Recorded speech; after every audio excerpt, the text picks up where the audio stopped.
Voici des jambonneaux, est-ce qu'il y a un preneur? On commence à 50 $, 40, qui dit mieux? Ce sont des enchères à l'envers, les prix baissent, 25, 20. jusqu'à ce que tout le stock soit vendu. Ici, ceux qui doivent se serrer la ceinture peuvent payer jusqu'à 3 fois moins cher que dans les supermarchés. Cette vente à la criée itinérante fait étape tous les 3 mois dans ce village de 500 habitants en Pennsylvanie, dans l'est des États-Unis. Combien vous avez payé? 4 € chacun. C'est un bon prix? Ah oui. Dana et Joe s'approvisionnent ici pour la première fois. Ancien mécanicien, le retraité touche 500 € par mois. Sa femme, vendeuse de véhicules agricoles, gagne le salaire minimum, 650 € mensuels. Ce jour-là, ils s'offrent un morceau de viande. Pour eux, c'est un luxe. Il y a tellement de gens au chômage et ceux qui travaillent ont des salaires bien inférieurs à ce qu'ils mériteraient.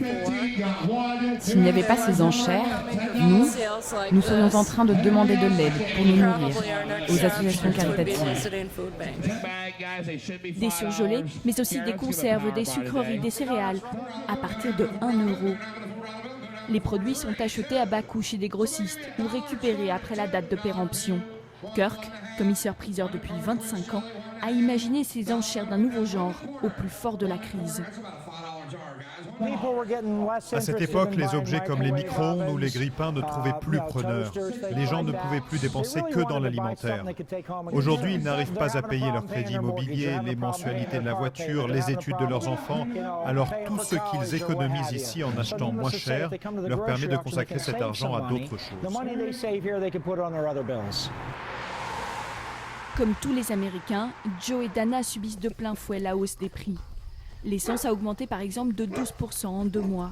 Ce couple de la classe moyenne n'avait jamais imaginé qu'un jour il aurait à se nourrir de produits surgelés achetés aux enchères.